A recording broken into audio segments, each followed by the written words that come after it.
And now, an Envision Financial podcast with Luke Smith on Canberra's 2CC.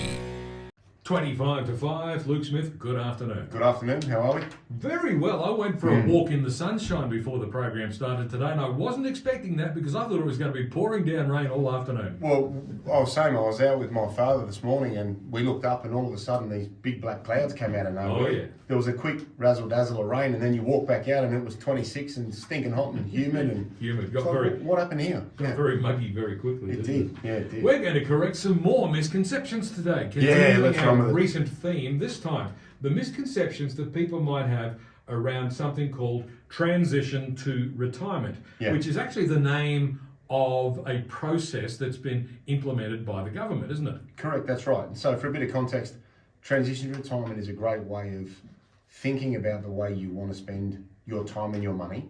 And I find more and more people have worked an extensive career and might quite enjoy their job, but don't really want to do it 40, 50 hours a week any longer. So they created the transition to retirement legislation originally to stop a huge amount of knowledge and skill set leaving the government because of the way that the defined benefit pensions are calculated.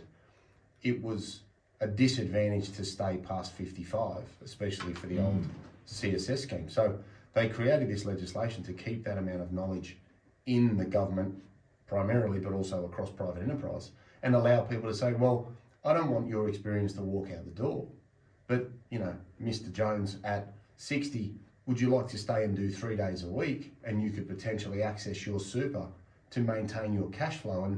And that's really where it came from. And, you know, a great example of that, I was on a Zoom earlier today with Jennifer and her two daughters. And Jennifer had forgotten that she was 71 and was still working and still having a great time, and that's awesome. But the girls were there sort of saying, Mum, look, there's things you can do to access your super and do this and maybe slow down. And Mum still thought she was 50, full of beans, cheeky. Well, you know, look, she had it all going for her. If you can still be well and healthy to the Yeah. point where you don't remember what age you are, Yeah. that's fantastic. Oh, spot on. As I said to them, like, you know, if you want to crack on and keep working, do so. But know that these things are available so that if you do want to just wind down a touch, and she was actually, again, oh, I can't do that because of, yes, you can. Oh, but I can't, yes, you can. So transition today is about just sort of demystifying, again, some of the assumptions so that you can use it for a range of reasons. Some you may know, some you may not know. Okay, so with all of that in mind, what are some of the more common misconceptions people have about the transition to retirement arrangements? Yeah, so the first one I get all the time is, I'm going to do transition to retirement out of the PSS. No, you're not. That's a bit of a wet blanket right there, isn't Yeah, it? let's get that one out of the way because that one's becoming more and more prevalent because people like being in that fund and they go, well, I'm going to do this when I get to this age. No. And then I get, but CSS could do it. Yeah, but CSS is a different fund with a different structure. So you can take benefits over the age of 60 on a tax-free basis when it comes to the transition to retirement rules. And you must take between 4 and 10% of your account balance in that financial year, and you can remain in the workforce. So that's the general premise of transition to retirement, but you can't use it and access your benefits out of the PSS, even though CSS members could do it. So that's the first one we can dispel. So that's a quite a significant difference between those two Huge. different funds. Yeah, because the CSS is a pension scheme with a lump sum option. Yeah. The PSS scheme is a lump sum option that you convert to a pension. So they're actually inverted from a structural standpoint. The next one I get all the time is, I've got to take a pension on a fortnightly basis if I start a transition to retirement income stream. And the answer to that is no.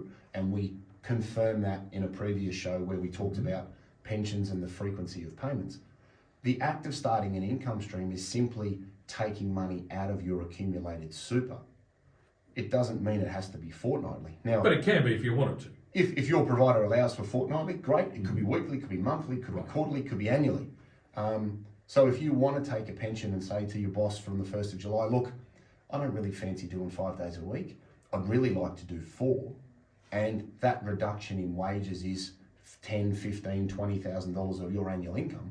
Then you could go to your fund provider and say, okay, how much have I got in my fund? Is what I'm going to lose in wages between 4 and 10%, and you could draw that amount out on a tax-free basis over 60. So if you want to replace your lost income and have it paid on a fortnightly basis so you feel like you're getting your wages back, great. If you want to take it out on the 25th of June as a single payment, great. If you want to take it out on the 2nd of July as an annual payment, great. If you want to take it monthly, great. It doesn't matter how you take it from a frequency perspective. It's about drawing within 4 and 10% of the balance to replicate what you were doing when you were working on a full-time status.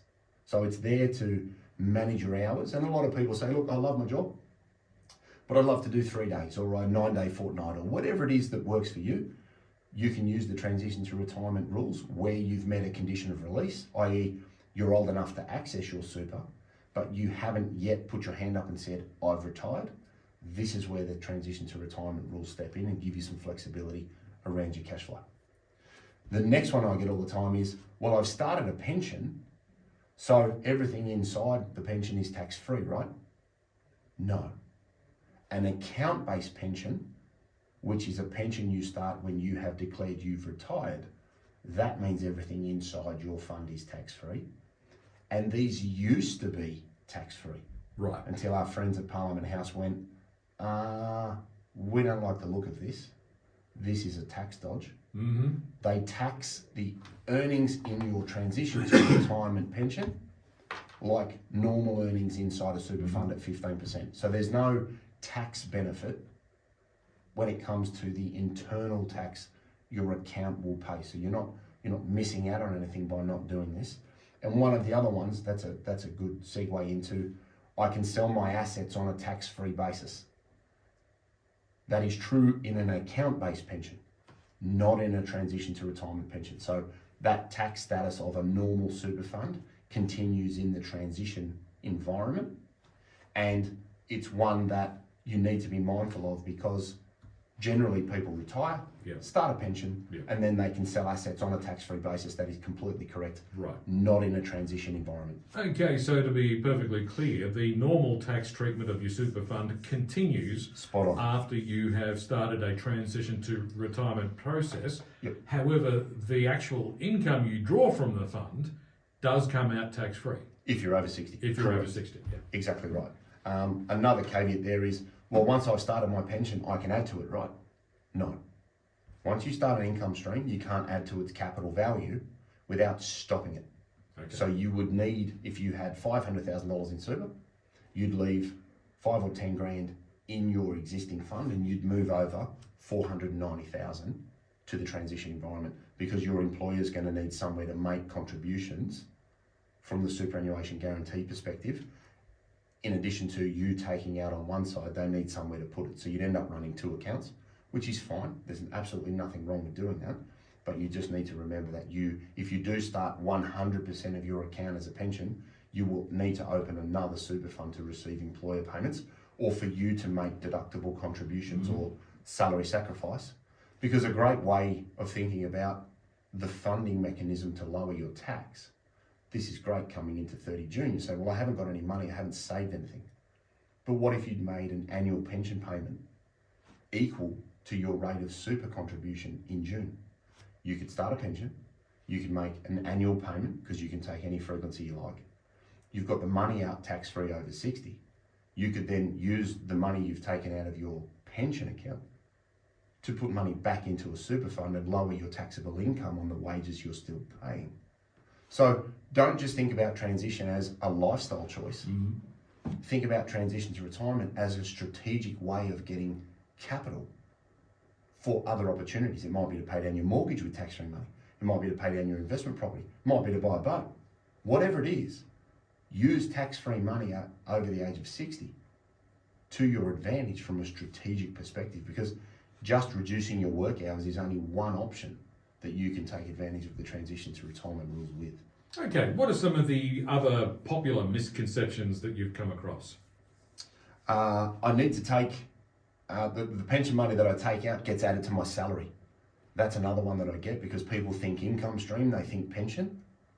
Now, the money that comes out doesn't get added to your salary because the money that you draw from your transition to retirement pension, generally over 60, is tax-free. So it's not going to have any adverse implications for the balance of the salary that you receive. So in other words, it's not added to your taxable income. Correct. Yeah. Exactly. So it's not detrimental to you from a tax perspective, but it might be very beneficial for that strategy that we've just touched on, or to be able to pay down non-deductible debt. It could save you a significant amount of interest. And if you extend the thinking of that strategy, one to think about leading into 30 June is this. What if you made an annual pension payment in June, paid down the mortgage on your house, and then on the 1st of July, you made another annual pension payment? So you've had 2 years of pension payment at potentially 10% of your balance, straight off the mortgage on your home. You think about the interest you would save on $50 to $100 to $200,000, depending on what you've got in super. You could significantly reduce the non-deductible debt or the mortgage that you're paying. Yes, you're going to reduce your balance, valid argument. But if you can pay the house off with tax-free money, how much salary would you need to earn and save to replace that amount of money? So it can be hugely powerful for other strategic considerations, not just reducing your work hours. Okay. So if you're taking a transition to retirement package, do you have to take out the same amount of money that you have sacrificed in the wages you're no longer earning by working fewer days? No. So you can take out anything that suits your situation. Let's say you earn $100,000 and one day was going to cost you $20,000 a year. Now you might say, okay, I have $500,000 in super. So you've got to take $20,000 minimum or $50,000 maximum. And you might say, well, that $20,000 that I replace, that'd be nice, but I've also got a holiday coming up. I also need to pay for this renovation on my home. So this year I'll take 35, I'll take 40, I'll take 48. As long as it's between the 20 and the 50, you can take any amount you like on a tax-free basis over 60 to supplement the lost wages and anything else you have going on. Yeah, and that figure is calculated as a percentage of your total balance. Correct. It's calculated either on the 1st of July each year, or if you start the pension partway through the year, it's done on the market value of the date that you commence it. So you've got lots of control, and as I say, you don't have to take it on a fortnightly basis. So even late in the financial year, you could still get huge value out of doing that because it gives you access to capital for other really intelligent things. And those percentages are somewhere between 4% and 10% of your total balance, which is how you came up with those figures of 20,000 and 50,000. Exactly. Yep. As long as it's between 4 and 10, you can go your hardest. Absolutely. So it doesn't have to correspond with the money you're not getting in wages, but it might do if that's what suits Correct. you. Yeah. If you want to squeeze all the juice out of the grape and run a massive spreadsheet to the cent, lovely. Because then you'd be thinking about, well, what's my after-tax income? So whilst you've foregone 20,000 of gross income, that might only be 14,000 of net income. So now you need 14,000 of pension to replace $20,000 of gross income, depending on your marginal tax rate. So yeah, think about it, use it to your advantage, but we just want to know that people can take advantage of the legislation because that's what it was designed to do. And it's really beneficial for a raft of other things you may not have thought about. Okay, so what do you need to do to be qualified for a transition to retirement? Just be over 60, is that it? Well, you need to be able to access your superannuation, so you've reached your Commonwealth preservation age. Your fund provider needs to allow it, and the vast majority of standard accumulation super funds will allow that. You'd need to submit some paperwork to the fund and say, look, I'd like to start an income stream. They will ask you how much you want to put towards the pension of your total balance, keeping in mind what I said earlier about needing somewhere to put employer contributions. You need to pick the frequency of your payment. They need to know when it starts, and then they want to know where it's paid in relation to a bank account. And you have to make an election that you are at your preservation age, but you have not ceased gainful employment, because that then helps them with the tax status of the fund during the year. Luke Smith from Envision Financial is with me in the studio. We'll be back with more in just a moment.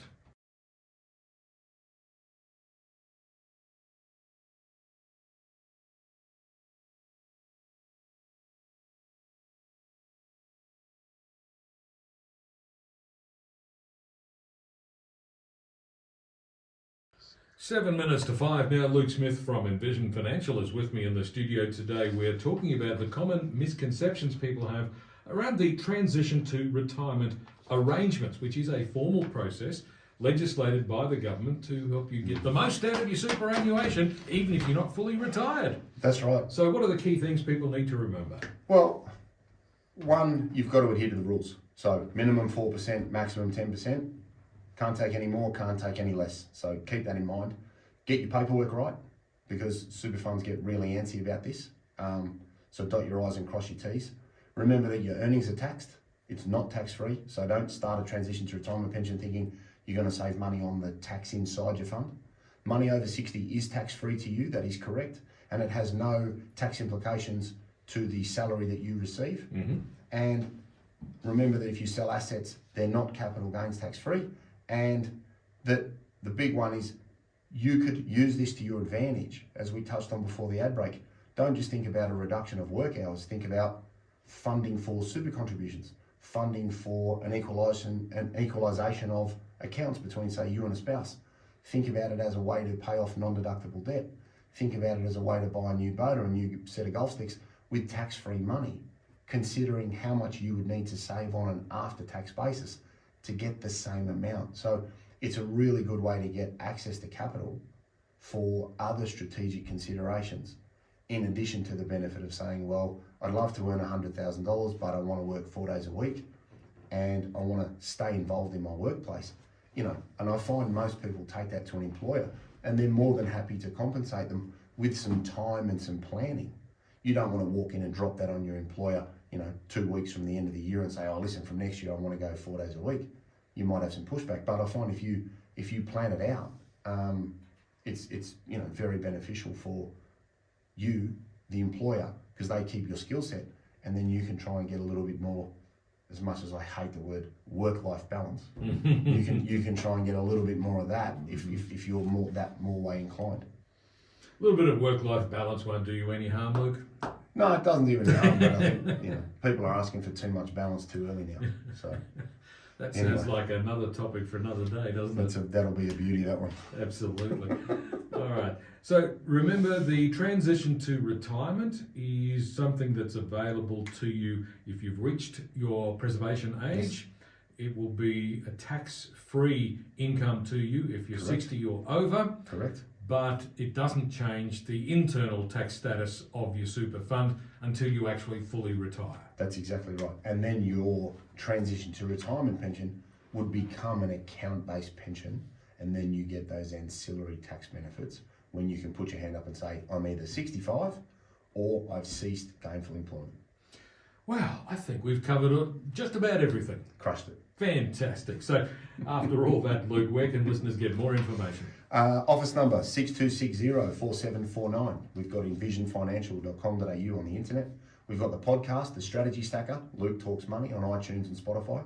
We've got Envision Financial Canberra, where we've got all of the shows, you can watch them on your mobile. We've got shorts, we've got the Strategy Stacker handle on the Tiki-Toker, and all of these strategies and these structural rules are in Smart Money Strategy, your ultimate guide to financial planning, available in all good bookstores and online with Amazon and Booktopia. And absolutely flying off the shelves. I think we're actually about to go for a reprint, so yeah, they must be. Yeah, well, it's good to be popular. Happy days. Yeah, absolutely. Smart Money Strategy, your ultimate guide to financial planning, as Luke says, in all good bookstores and probably some that aren't as good. Correct. Because exactly right. It's amazing. You'll let anybody sell your book, won't you? Well, they're selling it all over the world. Yeah, it's great. Luke, we'll catch you again next week. See you next month. Luke Smith back in the studio at the same time next Friday.